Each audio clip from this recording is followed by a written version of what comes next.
We will display this in the new guest lodge. Oh. You two lovebirds stumbled into my nest almost 8 years ago to the day. And I believe there were more than just architectural plans that were conceived this day. Hello, Alva.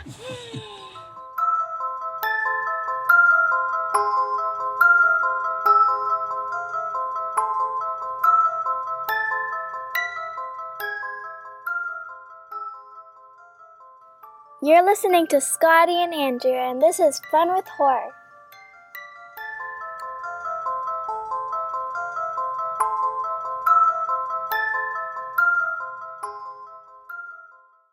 Hey everybody, it's Andrew. And it's Scotty. And welcome to episode 139 of Fun with Horror. We are the movie review podcast where two long-distance best friends, we stay in touch by taking turns giving each other horror movies to watch, and then we discuss them. That's right. And last episode, I got to choose the movie, and I chose 2024's Cuckoo. Now, that's the movie Cuckoo and not what Nicolas Cage says in Longlegs, which was our last episode. I didn't even make that connection, by the way. I didn't either until literally just now that you said that. That's awesome. Well, I mean, I made it like after we recorded our last episode. Right. But not like, yeah. Anyway, and stay tuned, everybody, to the end of this episode for the most exciting moment in the world, because Andrew is going to pick our next movie. All right. I don't know how. Don't get too excited, but get excited. Get excited. But don't Until get too that excited. moment, though. Whoa, settle down. Sorry. Don't tell people what to do. You're right. I'm sorry. Get excited. In fact, when we're done talking about Cuckoo, just rip off your clothes and just get ready for Andrew to tell you our next movie. Because that's what I'll be doing. It's true. You do this every time. Every time. Just straight off. Andrew, it's been about a week or so, a week and a half since Halloween. Yes. So Yeah. I haven't really gotten to talk to you about it. How was your Halloween, buddy? It was good, man. I mean, you can, full disclosure, everybody, you can probably hear that I think I got sick during Halloween-ish. So I'm very nasally today, but it was a blast. Enzo can now, kind of go up to doors and say trick or treat and thank you. And he loved it. I mean, he was nonstop for a full hour and some change. I mean, the kid, he made out like a bandit, man. With who? Well, No. Not like that. He's not that old yet. Not that old yet. No, but he refused to wear his ghost outfit. So fortunately, we had a yellow rain jacket, and I made an SS Georgie boat. So he was Georgie, which one dude, no one got it except one guy that saw it and loved it. He was like, "Oh my gosh, this is the best." I was like, "Yeah, it is." What? Wait, what? Where the hell do you live that nobody got it? Well, I think everyone, I don't know, he's wearing a rain jacket. Well, it was a downpour, I should say, as well, where we live. So I think people probably just thought he was wearing a rain jacket, but one guy knew. And The SS Georgie in his hand. well, didn't clue that them in? was in his bucket, because by that time he had so much candy, he just kind of had to use both hands. So, and it was all wet. I didn't put any turtle glue on it, so it got pretty destroyed in the rain. Oh, But well, yeah. Enzo's still with us, right? Yes, yeah, he's Okay, doing well. I'm just making sure he didn't go up to any drains or anything. No, he didn't. Anytime he tried, I said no. Did you also have a little? Did you have your iPhone playing the theme from It I should the whole have, time? but I didn't. That would have been amazing. It would have. I know. You know what he loved, though? There was a giant... Oh, gosh. Mind you, I'm sick, everybody, so my brain's not working. What's the marshmallow from Ghostbusters called? I don't know. Oh, man. I can't think of it. State I don't know. marshmallow? Anyway, there was a big one that he was fascinated with. That was probably his highlight of the night, which was very cute. I'm not going to help you at all today. If you have a brain fart, I'm just going to let you flounder. Just let me, man. Honestly, people know I'm sick. Everybody, just let me have this. Although, let's be honest, even if I wasn't, I probably would forget. So, at least I have an excuse. Anyway, how was your Halloween, buddy? Enough about mine. Oh, it wasn't that exciting, but at least I'm not sick. Because I stayed home. Nice. But I'll tell you how my Halloween was, because Taco Bell on Halloween. Mm-hmm. They introduced, in a manner of speaking, their decades menu. Whoa. Which means that they brought back like 5 different items that have been discontinued, and they brought them back onto their menu. And I guess it's a limited time, which I'm not too happy about. But what that means, my friend, is that on Halloween night, I went by Taco Bell and I got not 1, but 2 Mexi Melts. Oh, look at you. The Mexi Melt is back. And I could not be happier. Awesome, man. Well, that's exciting. Yeah, that is exciting. And then I came home and I watched Haunt. Nice. Yeah. So that was my Halloween. But you know what? I'm going to tell you something. I'm super excited for movies after Halloween, because right before Halloween, let's just say I ordered quite a few movies. Yeah. Leading up to October, and I finally got a pretty big shipment in the week of Halloween. Mm-hmm. Basically, I think it was like Tuesday, so I didn't really have time to watch any of them.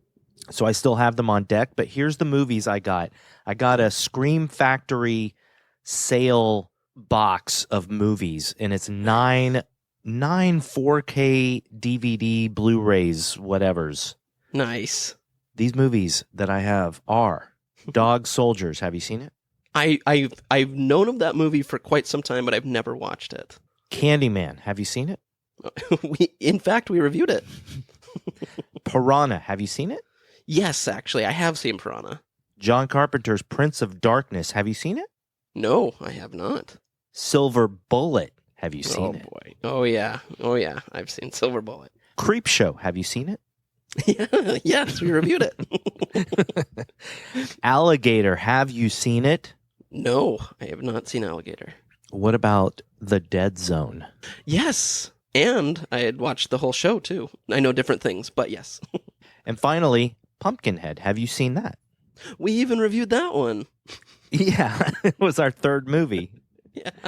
Everybody go Wow. back to episode 3 and listen to our Pumpkinhead episode. Nice. A third of the movies you got, we've reviewed. That's pretty cool. Look at that. Yeah, and you know what? It's really well, is it a third? No. It's 3 of the them. movies. Wow. Yeah, man. That's You awesome. are so good with math. And it constantly astounds me. Still think it was. Wow, that was so fast. Like Well, just like that, you said 1/3. Well, yeah, 9 divided by 3. You know. Genius, I said. Stop. And I'm just sitting over here like a damn cuckoo. This is Gretchen. Gretchen. Yeah. Gretchen is from the United States. It has been decided that she's moving in with her father. What a pleasant surprise. Cuckoo was directed and written by Tilman Singer.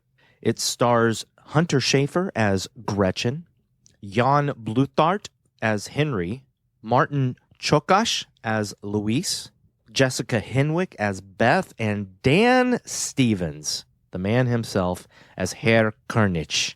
I think I said that right, because they make it a point to pronunciate that, or to pronunciate it. Yes. I'm going to pronunciate well.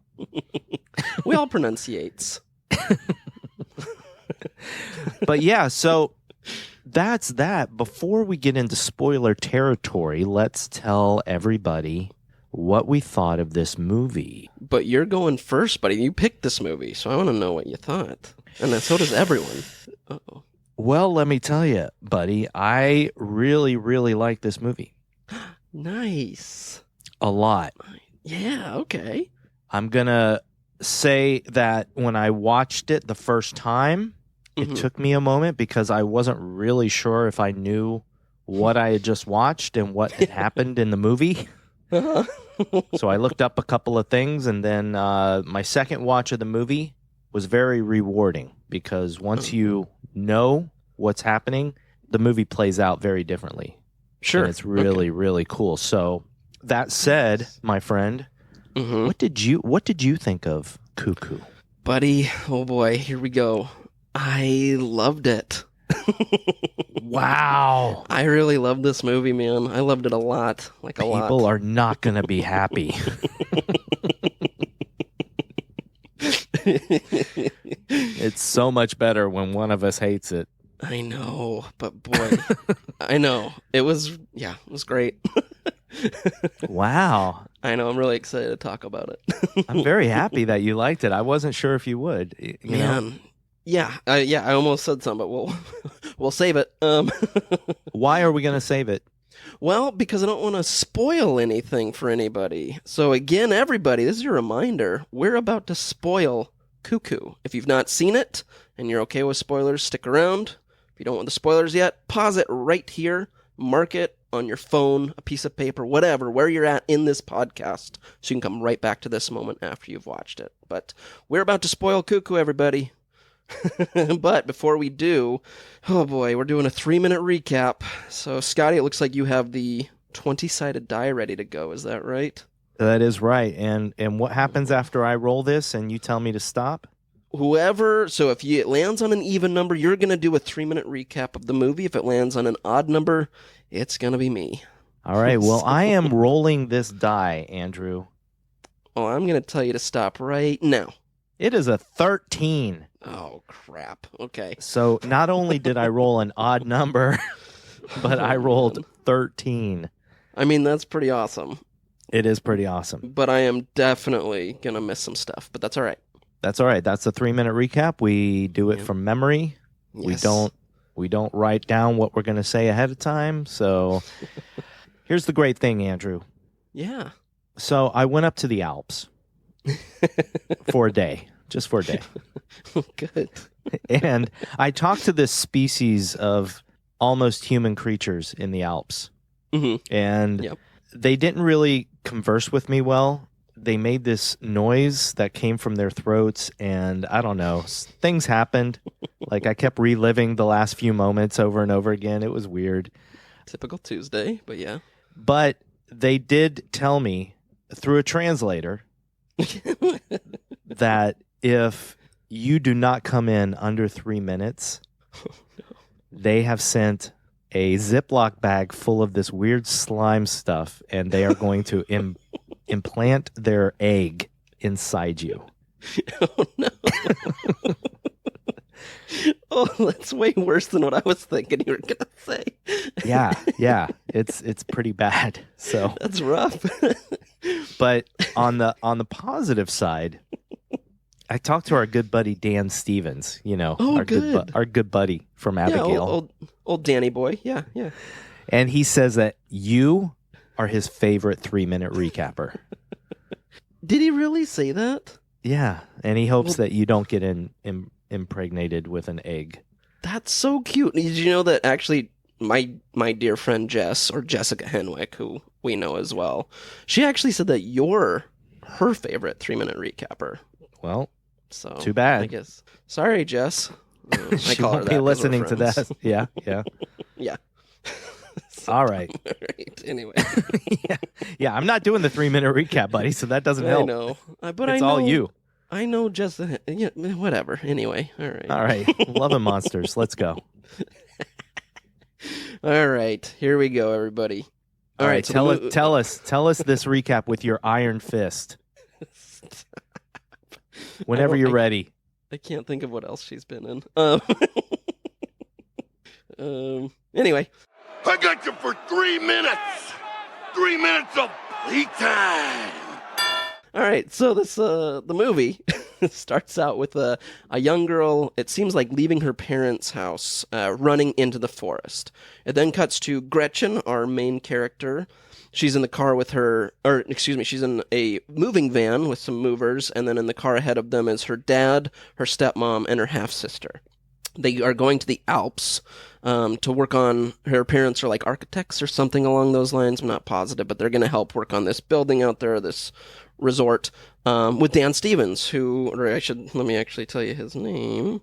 Herr Koenig. Koenig? Yeah. Anyway, Koenig. He's there. Koenig, yeah, we're just going to say air. But he's there running the place, and he knows them, and they're going to work on this thing. We find out that Gretchen's little sister, Alma, doesn't speak. She uses like a translator or something on her iPad, and then also sign language. Gretchen gets a job working at this resort later on in this movie, and working for say his name? Koenig. Koenig, thank you. Koenig. Koenig. Which is wild. Again, there's so much German in me, but like Jessica Henwick literally teaches you how to say Koenig. Koenig. All right, well, whatever. So he's there. Also, so she starts taking a job there. We also find out that the reason she's with her dad is because her mom has died, and she calls her mom's phone to leave messages to her mom, even though she's passed, because it's nice to hear her voice. At one point, she decides that she wants to leave. She's going to leave. She doesn't like it there, so she's going to steal all the money. During this time, though, at this resort, women have come in and started like throwing up in the main entrance of the resort, which is super weird to her. So she's gonna leave and take money and go. I'm totally missing something. I'm gonna go back a little bit real quick before she leaves with the money. There's one scene where she's like gonna go home, and Herr Koenig is like, "Don't do it. I will come and give you a ride." And she's like, "No, I'm gonna go." And so she goes on her bike, and there's a great shot of the shadow following her, and she turns around, there's this lady following her and freaking out. Anyway, so then eventually she's like, "I'm gonna leave." She steals money and goes with this girl that she meets. They get in a car accident, and the lady that she saw chasing her comes over to the car accident to like grab her. During some of these moments, though, she starts having this weird time. She did it with her sister, and in the vehicle, where time sort of loops, and like everything gets really weird for her. So someone shoots at the lady as she's reaching for her. Eventually, she's in the hospital, where her dad's really disappointed, and everyone's disappointed in her. Gosh, we find out she leaves. I'm trying to think what else happens. I'm sure I'm blocking out a lot. I'm sick, everybody. Throw me a bone. Eventually, I'm just going to jump to the end. Eventually, we find out that people have, or like you mentioned earlier, there's like these people creatures, we'll call them, that don't talk and have this weird thing in their chest. And the lady that was chasing Gretchen is one of them. And we find out that her baby sister is actually one of these creatures as well. That's why she doesn't talk, and she also has that ability to kind of loop time. Eventually, though, they need to get out, or maybe not loop time, I don't know what you'd call it. Stop making faces. It's distracting. Anyway, eventually she needs to get her sister out. She kills that one lady. They leave with the girl that she had gotten in the car accident with, and happily ever after. We'll talk about it. I'm done. Well, the good news is that you came in just under 3 minutes. Just under. Oh, good. Good. The bad news is that that's probably the worst 3-minute recap you've ever done. Yeah, definitely, man. So now we're going to talk about Cuckoo, because I don't know what movie you just recapped. I don't know either, man. That was tough. I was really hoping, I was like dreading that I was going to get the 3-minute. I was like, oh, well. That's why you do what I do and practice in the shower. I don't practice. I don't have time in the shower. What do you do in the shower? I gotta be quick, man. Gotta be quick. Because why? I don't know. I just don't like taking showers. What? Oh my God. So that's what that smell was. Yeah, it was definitely me, but I'm kidding. Anyway, let's talk about this. I want to talk about it. Let's talk about this movie. Let's talk about it. Sick boy. I know. All right. So, yeah. Did you have any issues with the movie? Did you have any quibbles? I don't. In fact, yeah, I was trying to think of some, but I really didn't have any quibbles. I just enjoyed the heck out of this movie, man. So, all of my things are things I enjoyed. What about you? Mine are tiny, and I don't even know what they were. I know I'll come up with them. There's like, this is how tiny they are. You mentioned the scene where Gretchen's on her bike. Mm-hmm. So the way the camera works is there's a moment where the camera is pointed at Gretchen, and you see somebody run behind her in the shadows, which is really cool. Mm-hmm. But then there's a moment where Gretchen turns her head to the right, and the camera follows her head and pans over, and that's when you see a woman running, to the side, like kind of parallel to Gretchen. Right. Now, the way the camera moved, I assumed that it was showing us that Gretchen's looking over and seeing this woman. But then the camera goes back to Gretchen and she's completely oblivious to, and I'm like, did you not just see that? That's weird. So that was like, I just didn't agree with that camera work at that moment. That's all. Oh, okay. Because right after that, it's completely made up for with the shadow thing. Yeah, dude, I love that moment. Oh my gosh. Yeah, and I think there may be one other little thing, but again, I can't remember what it is, so we'll probably get to it while we're talking about the movie. Yeah, buddy. Did you understand this movie after you watched it? Did you pretty much grasp everything that had happened? I mean, I think so. Like, I'm sure there's like some hidden meanings or something that the director had or whatever. I didn't do any research. What I saw, I got it. Like, and there was a couple things maybe that I was like, at first, kind of when it ended, I sat there for a second kind of going like, what are these things? But then I was like, I don't care. They're just things. Like, they're just creatures or whatever. And I was like, I'm fine with that. Like, I don't need too much history, I guess. I was just like, okay, that works. This is fun, So the thing that I thought during the second half of this movie when I was thinking about you was that I was kind of worried as to how you felt about it. But especially watching this movie a second time, I was thinking, I really hope Andrew likes the creature aspect of this movie. Because you and I both went into this movie not knowing what the hell this movie was about, really. Right. I honestly, this is what I thought. Judging on the poster and judging from what I had heard when the trailer played in a movie theater, because, I always close my eyes. I didn't watch the trailer. Right.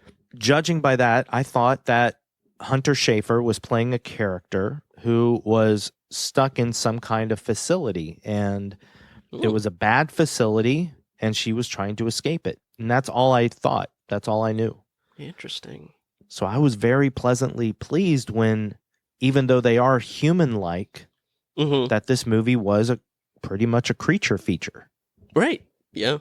I liked the creature feature part of it. I liked kind of everything about it. I think also, and we'll talk more about this, but I think the hooded woman, I think they call her, or in the hooded lady, I forget. Yeah. Something like that. Just hooded woman is good. Hooded woman, okay.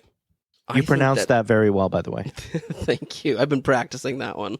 Much better than Kunich. Kunich. I think that her design and look was fantastic. Like, she scared me a bit. Oh, good. I thought I liked it a lot. And really, it's human-like, but just there's a couple moments where she gives a look or her jaw kind of unhinges a little bit, and I was like, yes. Ooh, that's creepy. So I liked her a lot. Her look very much reminded me of Giallo movies. I didn't think this was a complete Giallo, but her look definitely reminded me of something that Dario Argento might have done. Nice. Or Mario Bava, or one of them. Now, here's a trivia question for you to see how well you paid attention to this movie. Oh gosh, oh boy.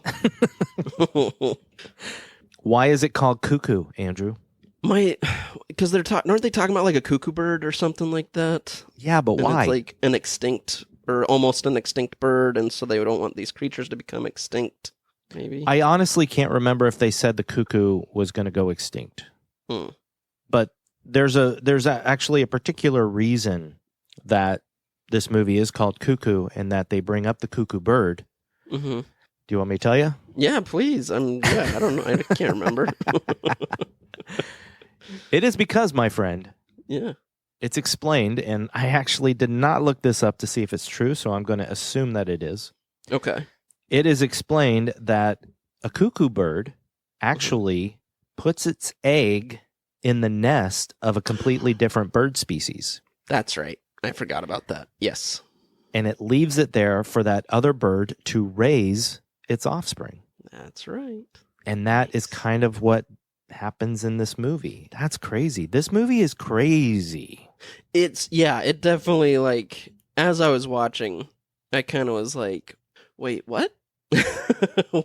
What's happening now? But it was so much, it was just so well done that I was into it, man. I was really into this movie, so. But yeah, I definitely kind of went, wow, this is wild. So, you'd never seen Euphoria? No, I haven't. No. So what did you think of Hunter Schafer? So I looked her up afterward because I was like, she's amazing. Like, I think she's phenomenal. Yeah. I think she was, like, made for this role. She was just wonderful. I only have good things to say about her. I will say, though, after looking her up, she was in the newest Hunger Games movie, The Ballad of Songbirds and Snakes. And boy, her with a wig on compared to shorter hair, she looks like a completely different person. So I did not realize it was her until I looked it up afterward and went, oh my gosh, that's her. Which again just shows how good she is. I mean, I had no idea I'd seen her, but she can transform into a character. So I hope I see so much more of her. You will. Good. Yeah. I have not seen that Hunger Games movie, Ballad of Songs and Snakes and Rats and stuff. That's right. I will definitely recognize her when I see her in that movie because obviously I have seen Euphoria. I've seen both seasons and I think she's phenomenal in Euphoria. She's got a very fun way of, like, the way she delivers her lines is very, very interesting because she over enunciates some words. It's just a really cool cadence to her voice that I really like. I agree. Now, we talked about Jessica Henwick. Iron Fist. Yes. Love and Monsters. One other, Andrew, and I'm gonna quiz you hard today. Oh man, good. On the day I'm sick. Let's do it. Because it's the day you're sick. Oh, good. This will be a deterrent from you ever getting sick again. Oh, good. Thank you. You'll be like, oh, if I get sick, Scotty's gonna quiz me. Damn it. Jessica Henwick was in a movie we covered. We have discussed a movie that she was in right here on Fun with Horror, which is the podcast that we do. Oh, that's us? I thought we were Aiden. Oh, man. Nobody's going to get that joke except for us. No one is. It's a deep cut. Oh, man. We did a movie with Jessica Henwick. Huh. It has to do with your fear. Oh, and Kristen Stewart was in that movie. Yes, what was it called? Deep Water. No, I forget what it's called. But yeah, I know the one. Totally forgot. Underwater, man. Underwater. I totally forgot she was in that. Wow. Sorry, Jessica Henwick. I'm sorry. And we go way back, me and Jess. So sorry. Yeah. Good job. Have you seen Glass Onion? Yes. All right. Yes. She was in that too. So anyway. Now her husband, Luis, was played by, now I learned how to pronounce this one today. I always said Martin Csokas, but it's Martin Csokas. Ah, okay. I guess. And I remember him from something very specific. Did you recognize him at all? Don't look him up. Don't you look him up. Right. You're looking him up. Yeah, but I didn't go too far. I'm back on Cuckoo's page. You're cheating. Yeah, I know. No, yes, I do recognize him. I've definitely seen him before, but help me out, dude. Fellowship of the Ring. He plays Galadriel's husband, Celeborn. Whoa. Wow. Oh my gosh. Yeah. That's the first thing I ever saw him in, and every time since then that I've seen him in something, I'm always like, hey, Celeborn, what's up, pal?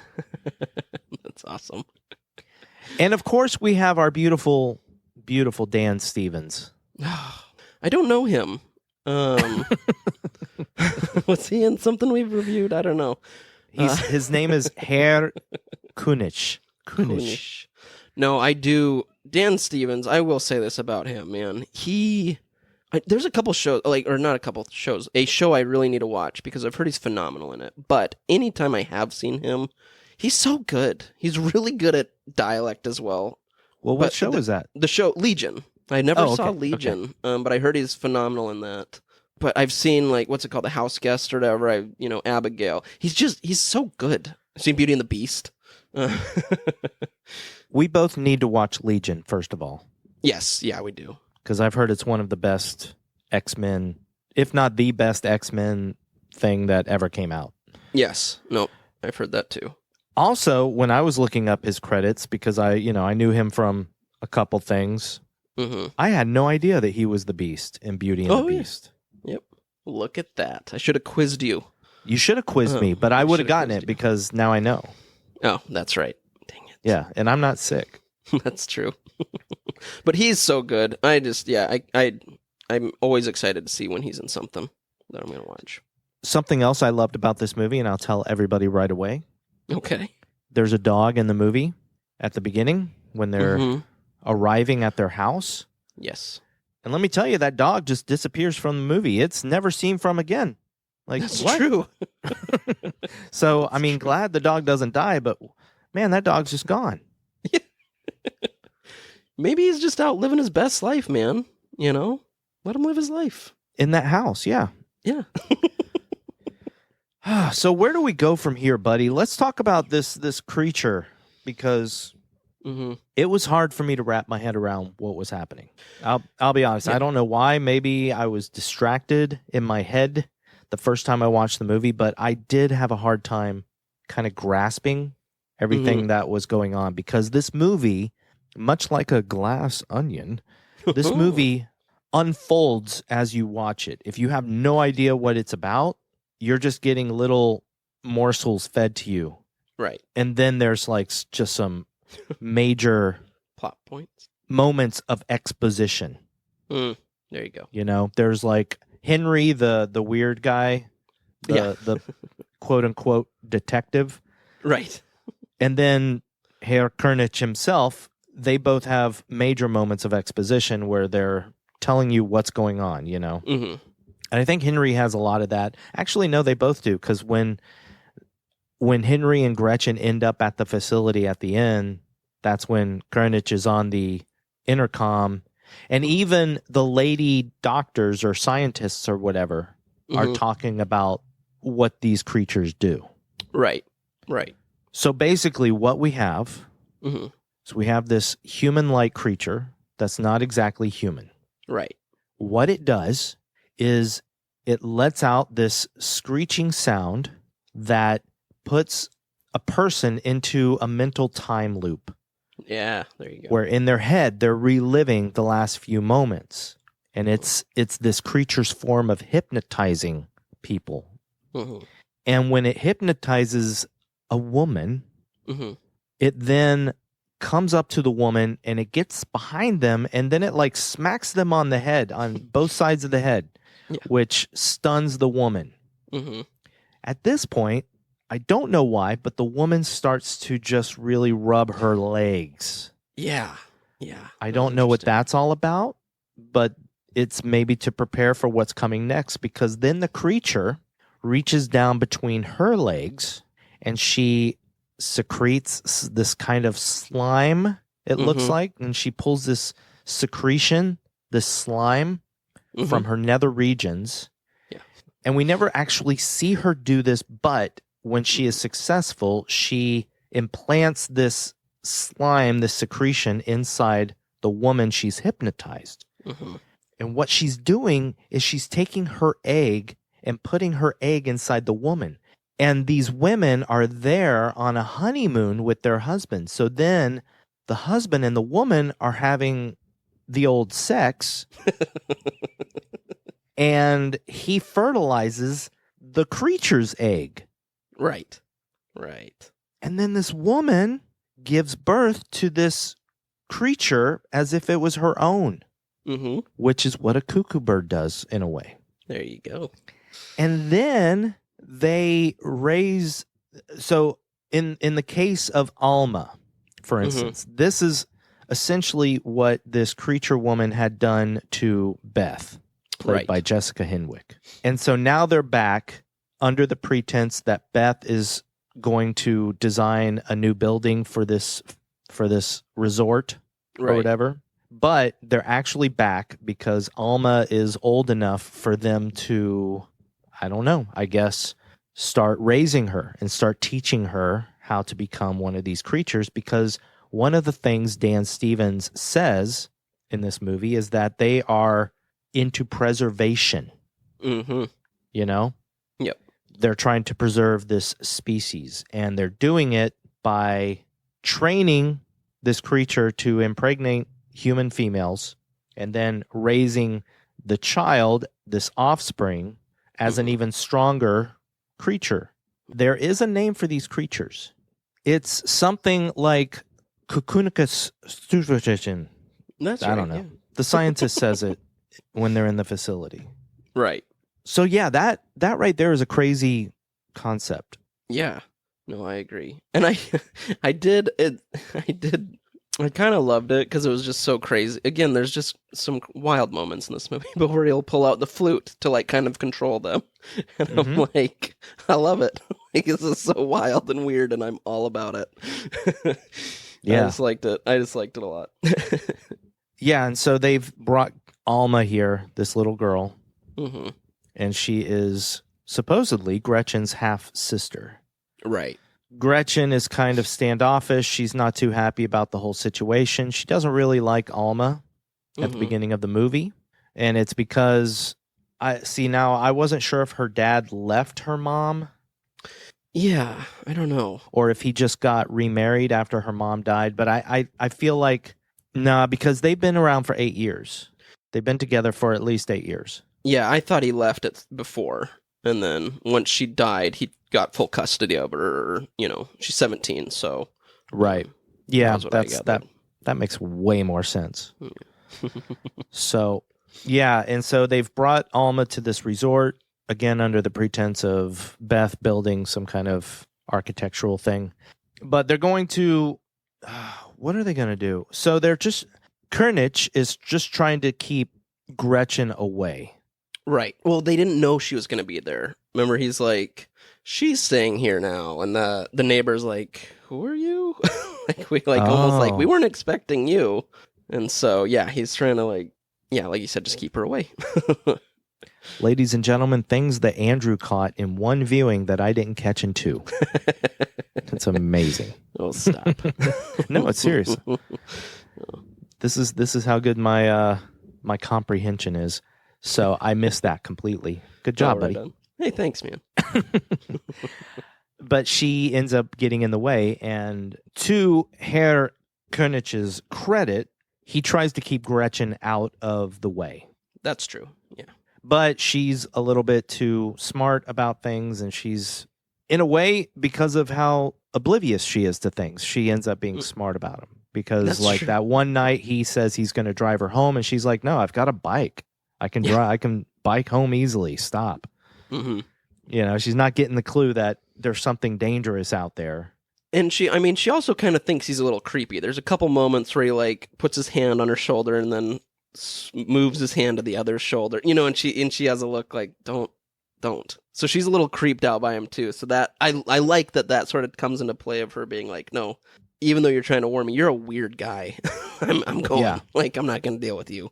Yeah, so there's not really too much clues about this, but it makes me wonder if maybe Kurnich, when he meets her, has a distant plan of getting her pregnant or having an egg implanted in her. Right. Eventually, she confronts him a little bit too much. Yeah. Which I loved. That was my favorite scene. I was going to tell you, I almost texted you after that and was like, we may need to make this episode explicit because her line for one of our sound bites was so good. But she definitely drops an F-bomb. I was actually thinking of using that sound bite, so I probably will now. All right, good. But I love how she says it because he's being weird and cryptic like he has been. And she's like, that's a weird way to say that, like to her dad. And it's just perfect. It's like, yeah, what he just said was super weird. I agree. I think that's one of my favorite lines in the movie. And it's deliveries, yes. Line delivery, it was just so good. And it kind of went against, I feel like, so many other movies where someone says something weird and everyone's like, okay. Like, I love that she calls it out as like, that's weird. I enjoyed it. But of course, the bad part about her calling him out is that then he decides he's gonna kill her. Basically, that's what we find out eventually, that he's just gonna he's just going to do away with her. But not before he uses her to try and help train another adolescent creature. Right. Yeah. Which takes us to the beginning of the movie. That's right. Yes. Do you remember the opening scene? Yeah, where the girl runs out of the house. Yeah. Yeah. She And the parents hears that mating call. Right. Yes. And she goes out of the house. Now, what's interesting about this is that you find out some stuff later on in the movie. Mm-hmm. Like Alma, she is one of these offspring creatures, right? Right. But later in the movie, we meet Henry, who was a police detective. We eventually find out that he was taken off of the force, right, because he was investigating the wrong things. Mm-hmm. Basically, what had happened is that when this girl at the beginning of the movie runs out of the house and she runs away, it sends the mother creature into a frenzy. Right. They end up in a place that they're not supposed to be in. Right. And this place is near this cabin that Henry and his wife are at. Mm-hmm. And what ends up happening is that the creature hypnotizes both of them, but Henry runs out of the cabin or something. He leaves the cabin because he's not there with his wife. And his wife, basically, I guess what happens after these people get hypnotized or maybe even impregnated, what happens is the wife gets sick. And if she's on her back, she's going to choke on her own vomit. Right. So, yeah. So that's what happened to his wife. And ever since then, he's had this vendetta and he's trying to figure out what happened to her. Right. And he was taken off of the force because of this. Right? Right. Yep. Yeah. No, that's right. Forgive me if I'm talking too much. I'm also trying to take some pressure off of you. No, please. You're good. It works for me, man. So the cool thing is that all this happened. You don't even realize how important the beginning of the movie is until later. And none of the rest of the movie, like some of the stuff at the end, would not have happened if that hadn't happened, if the beginning of the movie hadn't happened. Right. I also love the fact near the beginning of the movie when they arrive, Gretchen goes into the bathroom. She's listening to a song on her, whatever it is she's listening to. I don't know if it's an iPhone or whatever. Yeah, it is an iPhone. She's listening to a song, and somebody comes into the bathroom. And what's creepy is that when you watch it a second time, you know full well that that is the hooded woman. That's the mother creature. Yeah, super creepy. Yeah, and she steps up on the toilet in the stall next to Gretchen. Right. And I love how the camera looks up. Yes. But before you have a chance to see anything peek over, Gretchen's, or Beth, not her real mom, but Beth comes in, and yeah, that was a really cool scene. It was, I know. And it's one of those where you're because of what we've kind of been trained to see in movies or horror movies, you're like, oh gosh, what's going to pop up? What are we going to see? But you don't. It was nice. Okay, let's jump to the end. I want to jump to the end. We're going to talk about some stuff in the middle, but Herr Kernich tries to take Gretchen, or he does take her to his house, where he has set up this bed, and he's going to have the adolescent creature come in and almost impregnate Gretchen, but then he stops her right before because he's just trying to teach her. Right. Yep. But then he's just going to kill Gretchen afterwards. Right. Like once that's done, he's about to smother her in her own vomit. But then Henry comes in, shoots Kernich, shoots the creature, kills the creature, the adolescent. And then here's my other quibble, my friend. Maybe you can answer this. And it's not something like it's something I can use my imagination. But then they're in the kitchen, Kernich and not Kernich, sorry, Henry and Gretchen. Right. Yes. And that's when Henry's explaining what the cuckoo bird does. But then, right as he finishes explaining that, Gretchen throws up. Right. And Henry says, no, not in here. Yeah, and grabs the bowl. Why? That's a good question. Maybe he just likes a clean kitchen. I don't know. I don't think that's it. No, that's a really good... They never explain that. Yeah. Not really, like, no. There's not really a... Because even... Yeah, I don't know. Maybe that's like a scent, maybe, or something that attracts the creature. Ooh, that's a good one. Yeah, I'm not sure. I don't know. The only thing I could figure is evidence. Oh, good. Yeah. Her DNA and all that. But True. I Because he don't was a know. I mean, detective. So- I don't know. Huh. There's no real good reason though, because he already shot Gurnich. His blood's in the house too, because even when we see him, he's bleeding. Yeah. So it's not So like I don't know, man. That's a good question. Oh well. So that was a very minor quibble that I had. Right. And then they end up at the facility, Henry and Gretchen, and her sister is there. Mhm. Her parents have been removed from the facility, and this is kind of cool because you get into the idea of Beth carrying this egg that's been fertilized by her husband, Mhm. Louis. So you have this surrogate mother but a surrogate mother and a biological mother. The creature is the biological mother. Beth is the surrogate mother. Whenever Beth is close to the creature, Mhm. she becomes distressed Yeah. and she starts to feel weird.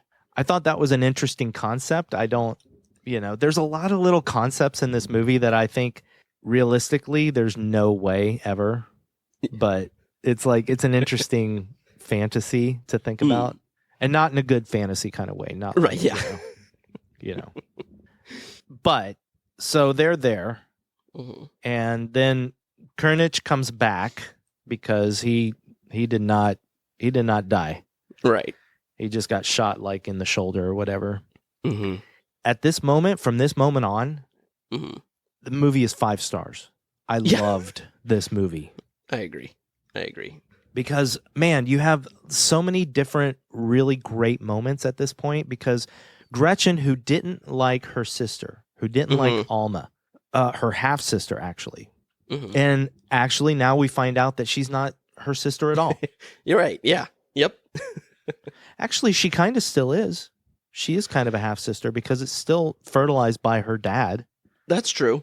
Yeah. So That's true. Yeah. So, but she decides she's going to save Alma now. Mhm. I love that scene that I'm sure you were actually kind of mentioning, where she gets in the hallway and the hooded woman is there. Yes. And she holds the knife above Alma. Mhm. And at first it confused me, the moment when she tells Alma to close her ears and to, just keep walking. Mhm. And then when Alma looks back at her biological mother, Mhm. and then she looks up at Gretchen and she pushes Gretchen. That confused me. Did you? Oh, I mean, not at did all. you get why? Well, yeah. No, she looks in the window and sees Gretchen with a knife above her. Yeah. And that's Yeah. why she pushes her. Yeah. Yeah. See, I didn't catch that the first time. It took me 2 times. Gotcha. Okay. All right. That's me. I'm slow. No. See, you're only slow when you're sick. I'm slow all the time. No, stop. Stop. So then we have the amazing sequence with Gretchen and the mother creature in the room, the library, with all the stacks of things, and Gretchen puts on the headphones. Yeah. That was something that kind of confused me at first as well. Mhm. I was like, I mean, that's a really piercing sound that this creature makes, but both Alma and Gretchen are able to not get hypnotized simply by putting their hands over their ears. Right.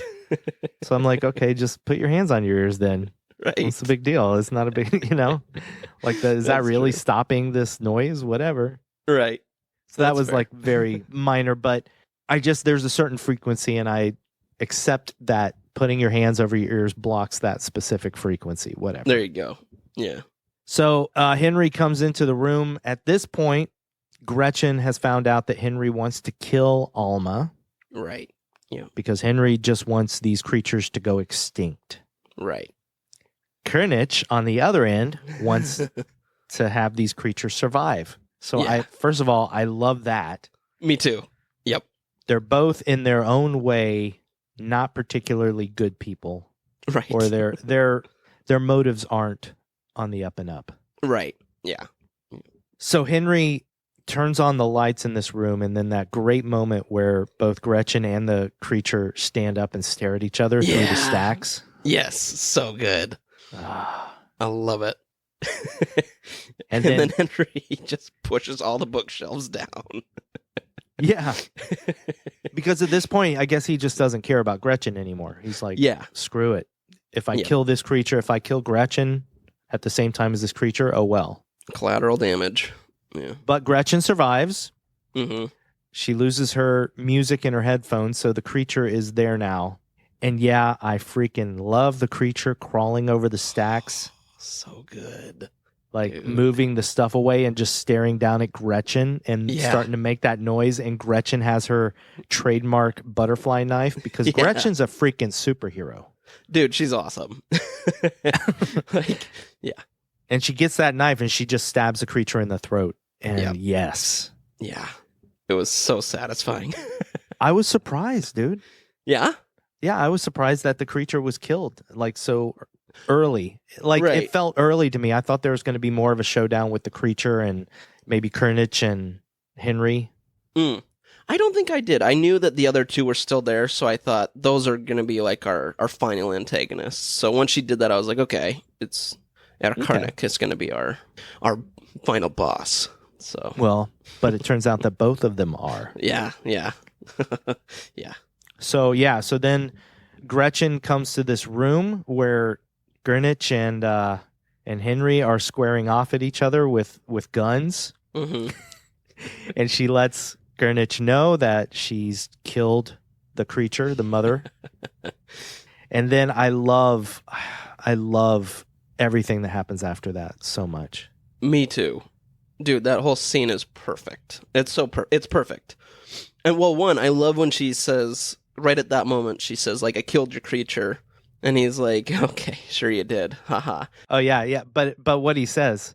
What does he say? He says, oh, do you have an automatic rifle hidden in that cast? Oh, that's right. And so he's like being a smart aleck, but the creature's wearing a wig. And it's bloodied up, and she throws it in for him to see. And the look on his face is so priceless. It was so perfect. It was just such a gut punch to him. I loved it. I was like, that's so good. But then, Gretchen runs. She runs to the room that Alma's hiding in. Mm-hmm. And this is such a great moment because let's go backwards a little bit. Mm-hmm. In your 3-minute recap, you mentioned this. So at the beginning of the movie, we see Gretchen calling her mother and leaving messages. Yes. Yeah. Yep. At this point, I don't think we really know that the mom is dead, that her mom has died. Mm-hmm. We just think that Gretchen is wanting to be back with her mother. Mm-hmm. It's not until Kurnich comes and has the box and Gretchen finds out that her dad sold her mom's house and this is her things, and she pulls out the answering machine. Mm-hmm. This was such a great scene because she's listening to her own messages. Yeah. And then she hears Alma. Mm-hmm. Alma has used a little text-to-voice machine to call, quote unquote, Gretchen's mom and tells her that Gretchen's not doing well and that her mom should call her back. Mm-hmm. It's really sweet. It's so really sweet. Yeah. So fast forward to this scene where Gretchen's in the room with Alma, and Alma is scared of Gretchen now. Right. Because she doesn't understand why Gretchen was holding the knife above her. Mm-hmm. So to get Alma to go to Gretchen, Gretchen tells her that her mom got the messages. Mm-hmm. Oh, man. I know. And I love, too, this whole scene, because they're trying to be quiet as well. Most of it's done in sign language, and she's kind of whispering as she's doing it. It's just really beautiful. And I love how she even says, like, I would never hurt you. I mean, it was like she's trying to explain it to him, like, I was doing this to protect you. It was just, I would never hurt you.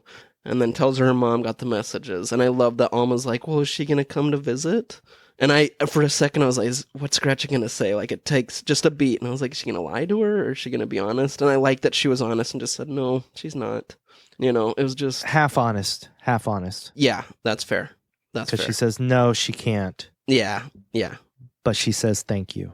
Yeah, that's right. But it's just so sweet. Like, oh, I love that. And then the moment after, which we'll talk about, is so... No, go ahead. Well, it's perfect. Like, it was so... I was like, this is exactly She's so smart. Gretchen is so smart. What happens? Well, so the so the two are facing off. The bad guys are facing off with their guns, and Gretchen goes out with Alma, and Alma's kind of on like a, I don't know what you call it, like a little trolley type thing. But first, Gretchen speaks out to Henry. That's right. And this was important because she asks Henry if he promised his wife that he would protect her. Right. Like he did Gretchen, because he had promised Gretchen that he'd protect her, Right. which gives him guilt. So now she knows that he won't shoot her. Right. Exactly. Yes. Good point. Yep. Why does she make sure of this? Because so as she goes out, she has Alma on this little kind of trolley she's pushing, and she's on one side, so her back is to Henry, who's just essentially promised he's not going to shoot her, which then puts Alma's back with Air Carnage, which he won't shoot her. So it's this perfect balance of like they're in the prime spot. Like Gretchen put themselves in the best position to walk through this very dangerous hallway with these two people shooting at each other. Like it's because they won't shoot. I mean, they each have someone on either side that they cannot hurt. It was so perfect. I just was like, oh, I love this moment. But even more brilliant was that Tilman Singer, who, again, wrote and directed this movie, he was smart enough to know that by the time Gretchen got down through this room, as she was making her way through this room, one of the two of the guys would have been smart enough to get a line of sight on the person he wanted to shoot. Right. And so what happens then? At that moment, because Alma, again, is not necessarily human, she has that ability to make that high-pitched sound. So she covers, it's so perfect, she covers Gretchen's ears and then allows her sound to come out. And so everyone kind of goes in there, you know. She hypnotizes them. She hypnotizes them so that they can escape out this room, which is perfect because once they get out there, of course, our two antagonists are now awake from their hypnosis, looking at each other and each holding a gun. Yeah. Which we then hear the bang, knowing that they're done. I love that. Like it actually got me a little teary-eyed when Alma did that. Because the way she looks at her and just covers Gretchen's ears, and the way Gretchen looks back at her. Yeah. You know, it's like she's accepted Gretchen as somebody who will protect her, and now she's going to protect Gretchen. She's going to help them both get away. Yeah.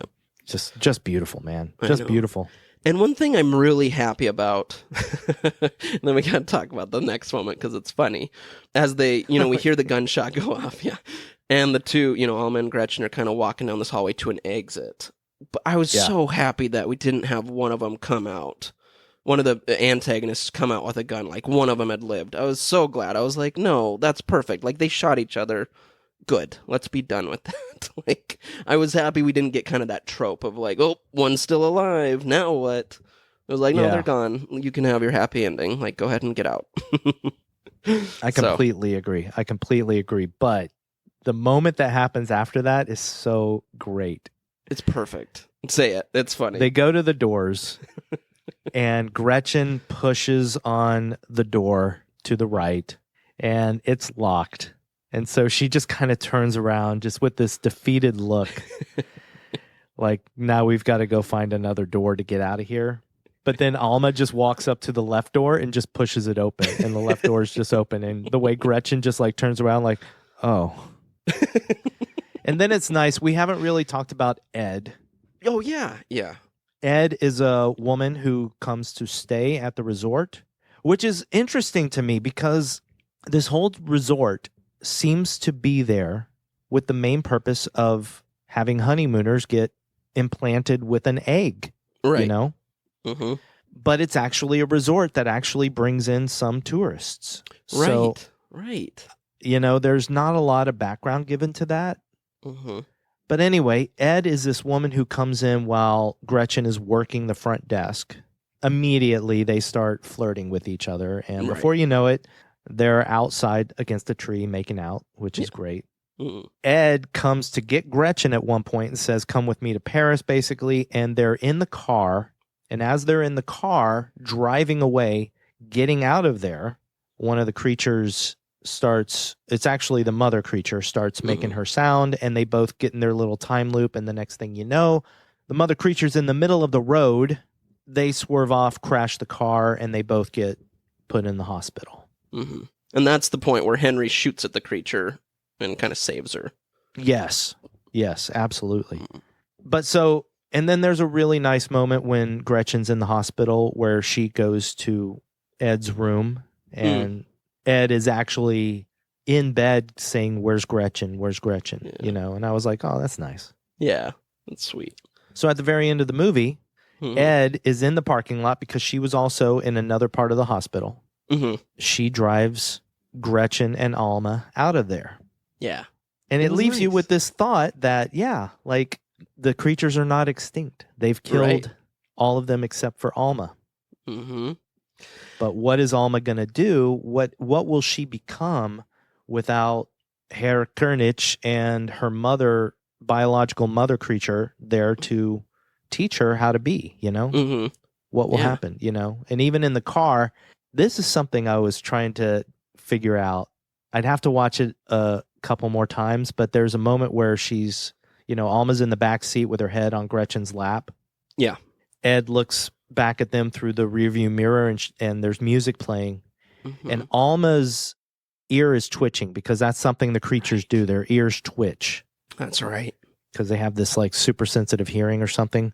I couldn't tell if it was twitching to the beat of the music or not. Oh, interesting. So, oh, nice. That'd be cool. But yeah, I thought that was a nice ending. I liked it.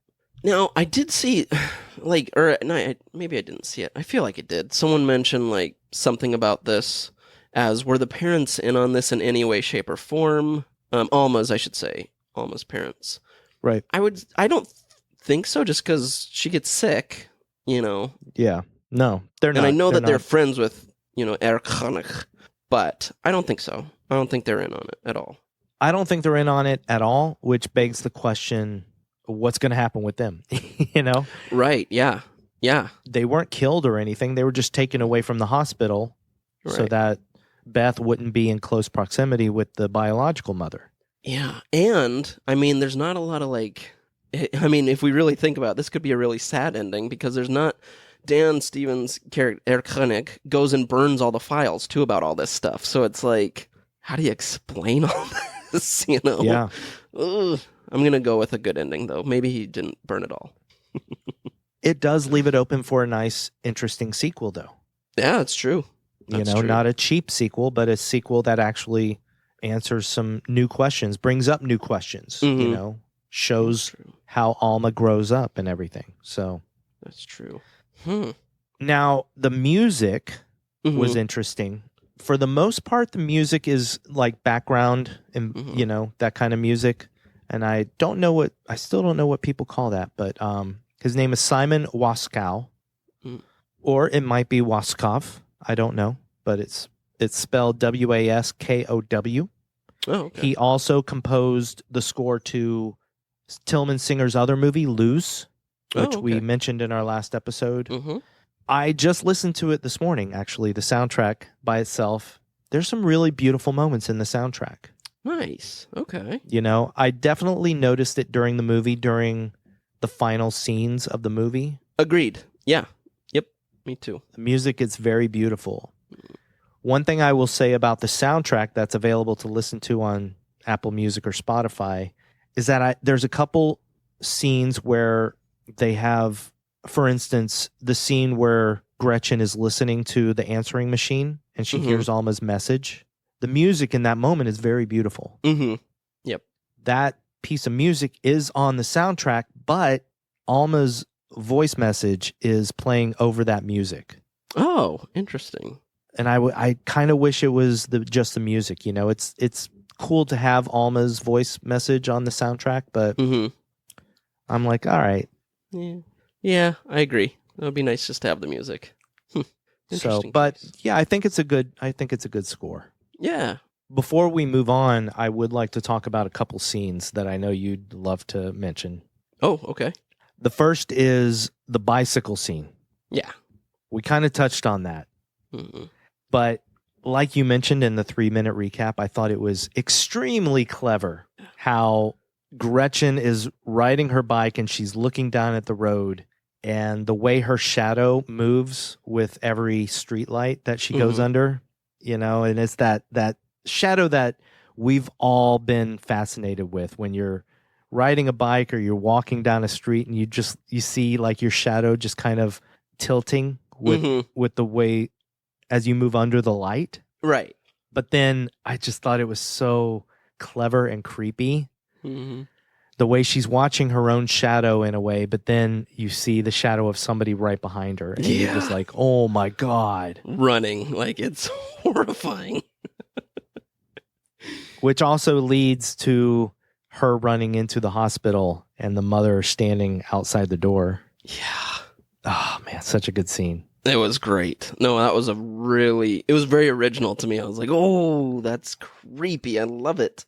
I love it. And also the scene with Beatrix and the security officer, where Beatrix wants to seduce her guy. Beatrix, by the way, is the other girl that works in the reception area. Mm-hmm. This also took me a couple of viewings to truly understand that the security guy, the police officer guy, he knows what's going on. Right. Yeah, he's part of it. So when he comes into the room and she's put all these flower petals and she just wants to make sweet, sweet love to him in this lover's room. Yeah. He's like, no, we need to leave. We need to get out of this room because he knows what this room is. Yeah. I truly grasped the idea that this is the room. Like, this is where they put honeymooning couples to get implanted with the mother's egg, because there's a speaker on the wall that amplifies the mother's mating call thing. Yeah. Also, just a couple small notes, buddy. Mm-hmm. First of all, the scene, I believe, oh man, I can't remember which scene it is actually, but I believe it's the scene in which Gretchen has the headphones on and Alma's in her room. Mm-hmm. And the creature starts making the noise. There's a shot of the woods. Yes, I know what you're talking about. And I do believe that you can see two pink eyes in the trees. Oh, cool. Because then the next time they show the woods, it's not there. But it's very subtle, and it could absolutely just be leaves. Okay. I remember wondering that. I was like, was something there? Like, not seeing it, but I was like, they really kind of zoomed in out there. I was like, nah, maybe not. It just might be for effect. But if there is something, ooh. I'll have to like maybe pause the movie at that point and then send you a picture of it. And you can tell me if you think it's eyes. Oh, so creepy. The other thing, this is just kind of funny. Henry really is the worst shot. Like, I wasn't worried about Alma at the end because Henry can't hit anything. That's totally true. He'd be a good stormtrooper. He shoots at the mother a few times. Mm-hmm. Misses her every time. Yeah. When Alma's right there on the ground in front of him, he can't hit her. He hits to the left. It's like, dude, you're terrible. Yeah. No, that's true. Oh, poor guy. Anyway, let's move on. I think, do you have anything else? No, I think that... Well, no, one thing I just wanted to say is we've had a lot of movies like this year, and this one included, that are really original, which I'm like, it's awesome, man.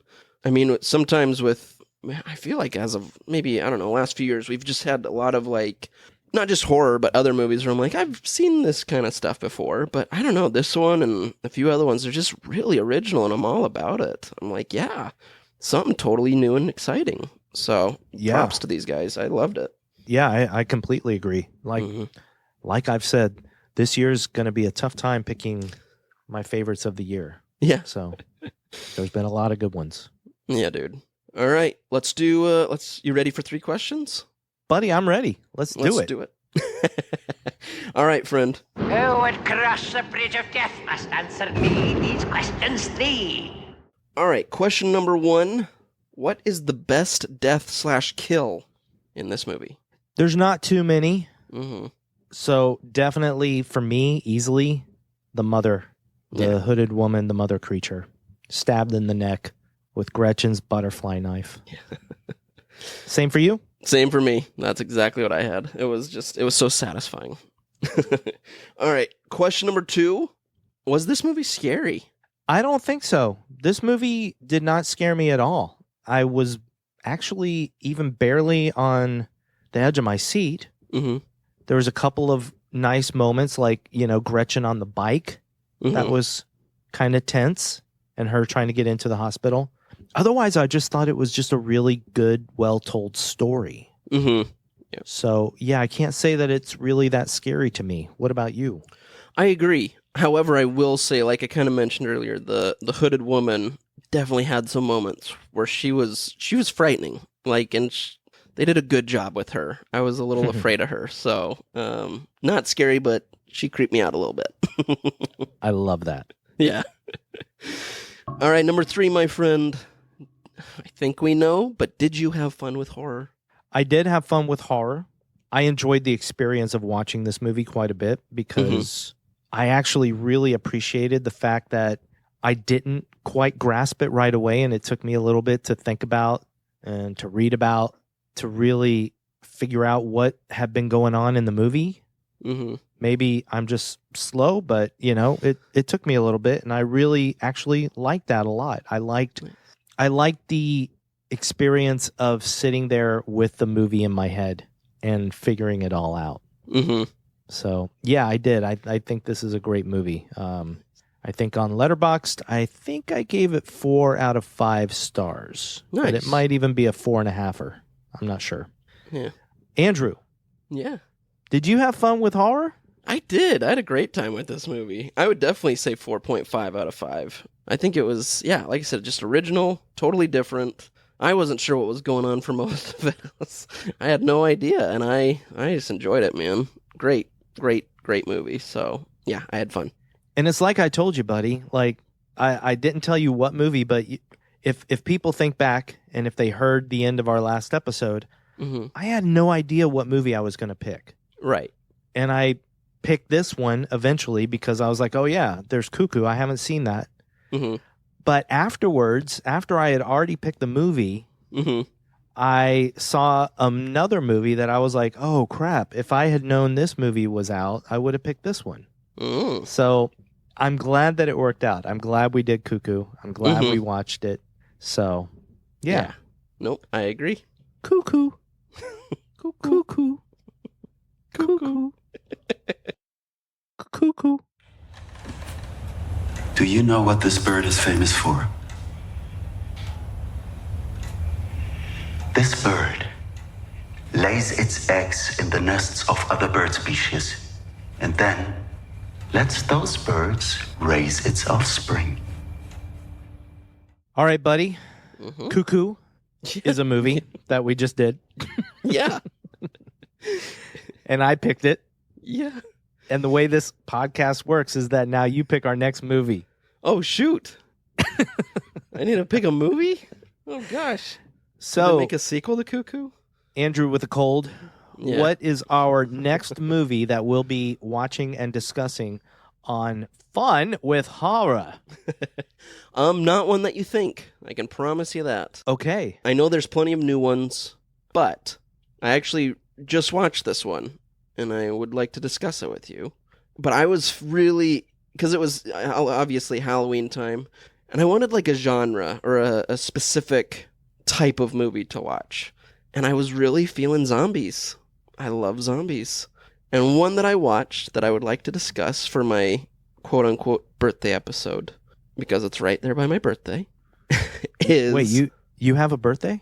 I do, coming up. Is that once a year like everybody else? I'm once every other year or so. Yeah, it just depends. Yay. Yay. But I wanted to discuss this one with you, and that is World War Z. Interesting. Not what you were thinking, I know.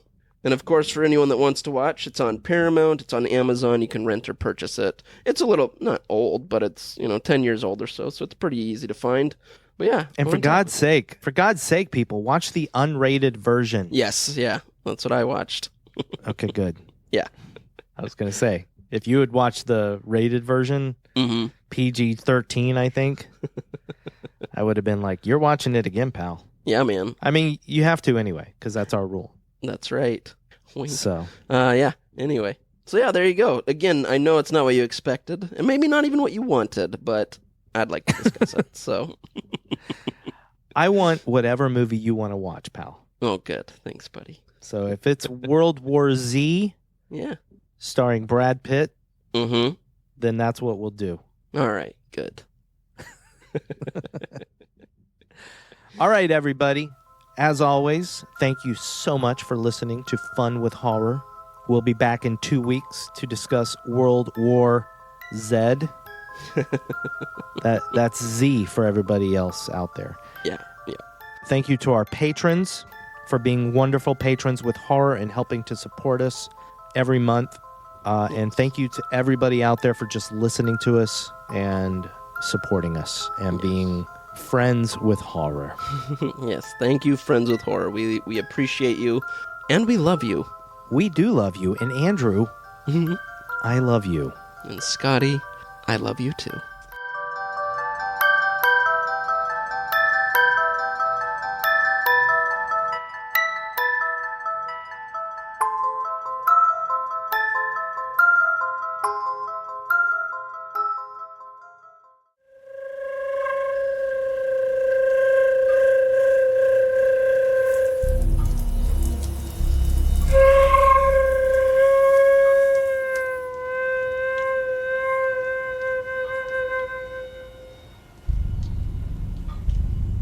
You're here because your family belongs here.